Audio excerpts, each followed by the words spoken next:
Hello, and join myself, Liam, from Beyond the Point, and three other special guests on an adventure across the fascinating Rendlesham Forest of the Suffolk coastline, a place shrouded in history and mystery. I was accompanied by familiar faces Em and Stu and our new guest Ben. His channel Ben's Life features an interesting mix of exploring abandoned places, including many abroad, stunning scenery and landscapes in Suffolk and Norfolk, and some other entertaining vlogs. If you haven't seen Exploring with Em and Stu, they make some of the most polished and informative historical exploration videos on YouTube, which we highly recommend, and they also feature some outdoors content. Go and check them both out. So, in today's video, we will be taking a trip across Rendlesham Forest through several interesting sites, including a World War II firing range tucked away in the forest, and the Cold War Woodbridge airfield where the infamous 1980s UFO incident occurred. But first of all, let's begin with an unusual World War II coastal gun battery. So, as you can see, this is one half of a World War II coastal battery. This is quite an unusual design. Now, the coastal batteries, they weren't quite as standard as things like the anti-aircraft batteries of World War II, so they all vary. But this is quite a small one, and it consists of this half and another half over there where Em and Stu are.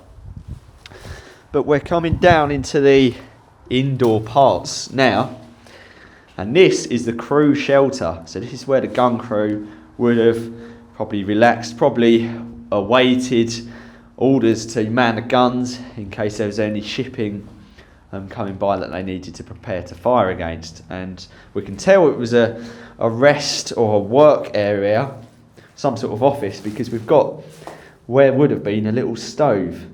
So the stove would have sat here and probably had a pipe running out that hole to keep the crew warm in what is essentially a brick hut. And you can still see traces of the white paint on the walls. And then moving through to the next room, we've got a more permanent ammo store where the shells to be fired from the, I believe, 6-inch guns would have been kept before being brought out to fire. And you can tell it was full of storage because you've got these brick shelves. Then moving out up the little steps here, we have the actual gun emplacement itself. So we have the holdfast, the anchor for the gun itself. As I say, probably a 6-inch naval gun, as was quite common at these batteries. And then we have a fairly small pit. Obviously it's filled up with earth and leaves over the years. We've got two little ammunition lockers for short-term ammunition storage. So the ammo would have been kept in there permanently, or more permanently, and then brought out from the magazine to these little lockers to keep it with the gun for immediate use. The gun battery at Hollesley Common on the edge of the forest would have been manned from around 1941 by a Royal Artillery Super Heavy Regiment to protect the River Debden, forming part of the country's coastal crust defences. It lies over 5 kilometres from the river and 2 kilometres from the sea, a testament to the impressive range of such guns. That is the coastal gun emplacement from World War II that would have defended the coastline and the shores of Suffolk. So there is the first emplacement, and here is the second half. Now it looks to be of much the same design. Funnily enough, it's actually facing the same way, with the gun pit facing towards me. But it looks to be of a similar design. We've got the gun emplacement, it's filled up with a bit more junk here, unfortunately.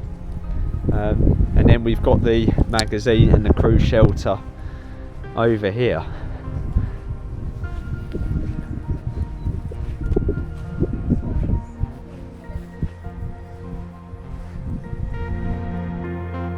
The second of the two gun emplacements was identical in design and had most of the same features.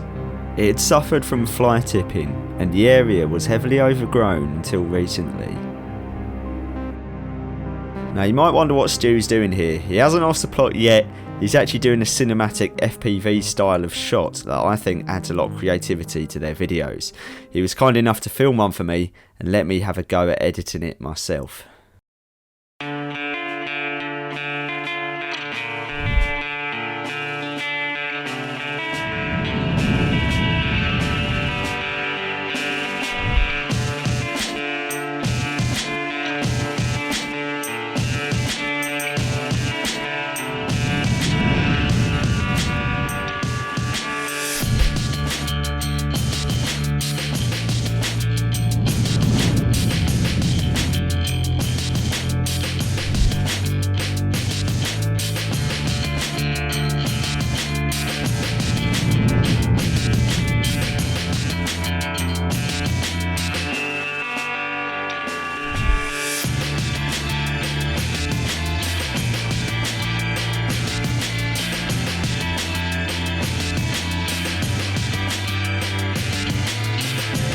Soon enough, we hit the road en route to our next location.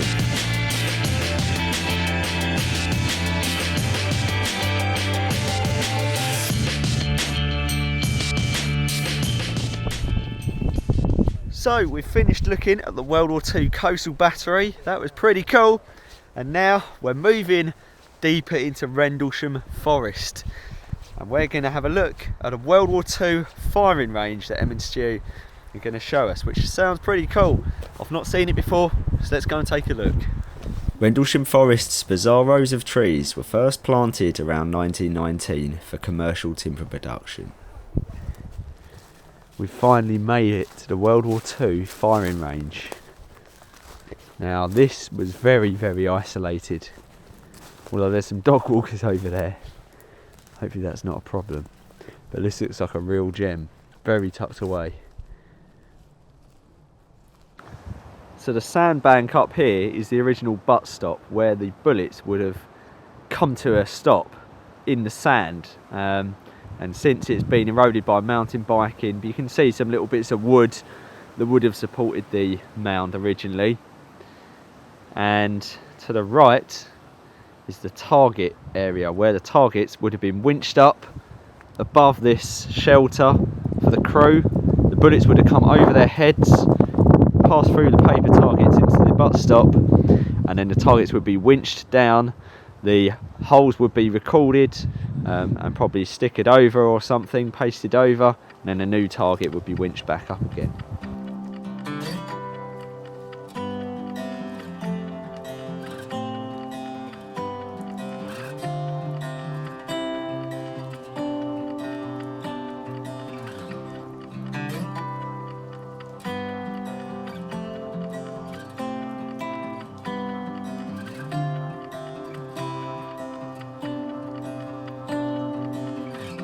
Little contextual information could be found about this range, but it seems to have been the result of military training activity in the forest during World War II, which was accompanied by practice trenches in the surrounding area.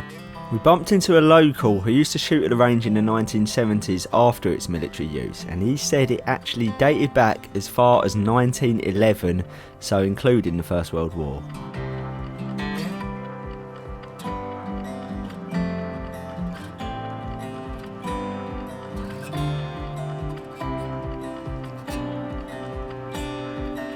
So, I'm up here on top of the butt stop, and you can see how high it is. When you look behind, you can see how much sand has been piled up to create this. It reminds me of one I went to on Dartmoor in a video many years ago at Ripon Tour, and that was huge, the butt stop.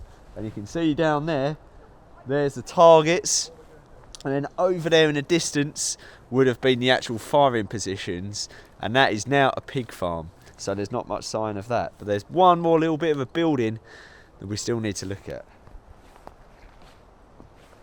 So we're now moving up to this building adjacent to the target position, and I think this must be some sort of storeroom or maybe a mess area, who knows. This was actually probably a toilet block, added or modified later.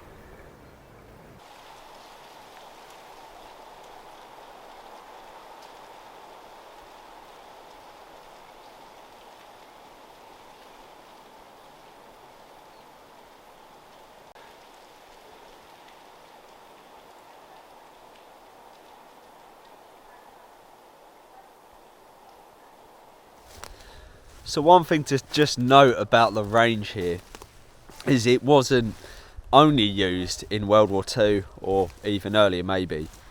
It was still used right up to only a few decades ago as a civilian firing range. So it had a lot of use, and we actually bumped into some people that used to fire here back in the 70s. So when it comes to the structures, it's very difficult to really piece together what dates everything is from. So on the left there we've got the military fence of RAF Woodbridge that we're going to be having a look at in a minute. So yeah, we've made it at the next place. We're at the airfield RAF Woodbridge. It's still in use today, I believe. It was one of these airfields that probably began in World War II or thereabouts, and it was used in the Cold War, a bit like RAF Bentwaters, also in this area, and it's connected to the Rendlesham Forest UFO incident. It'd be rude not to take a peek. Let's go.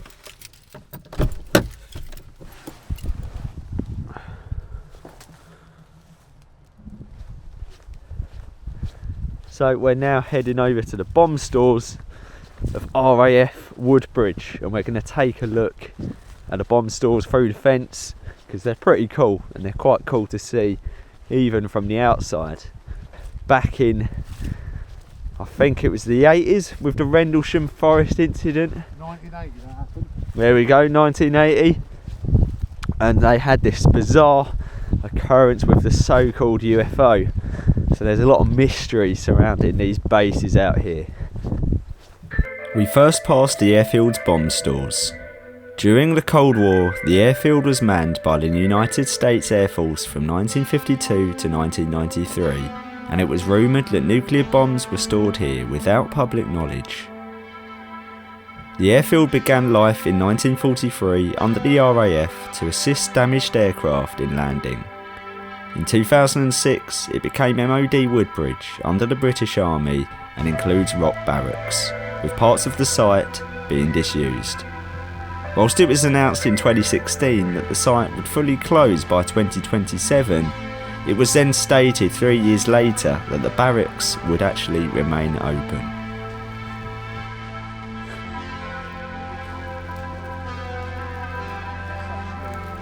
Now that's another thing. Why?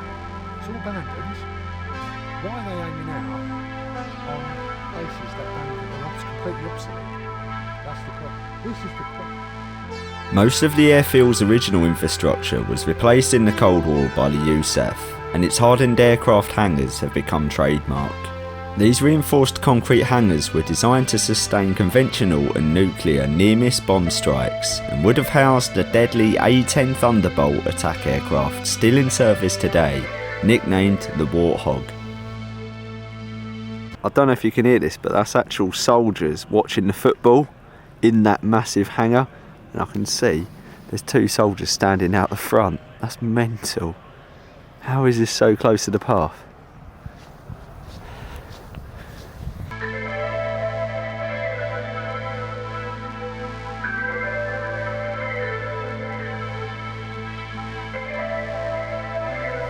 As the sun set on the hangars and soldiers of Woodbridge, it was also setting on us, and we had to find our way out of the dense forest and get back to the car before it got too dark.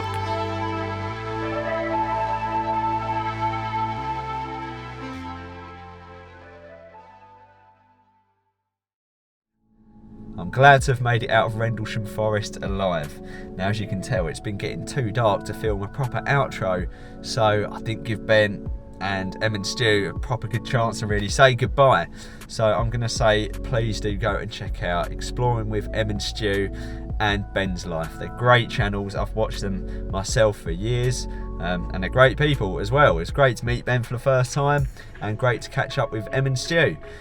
We've had a good day. We've seen stuff from World War II, we've seen stuff from the Cold War, and maybe some earlier stuff. It's been a very varied day exploring a beautiful part of the country. So don't forget to subscribe to Beyond the Point. Check out beyondthepoint.co.uk, our website where you can find our articles and our photographs, and check out all the other social media. I'm sure you can find it, and we will see you wherever the next adventure takes us. Bye for now.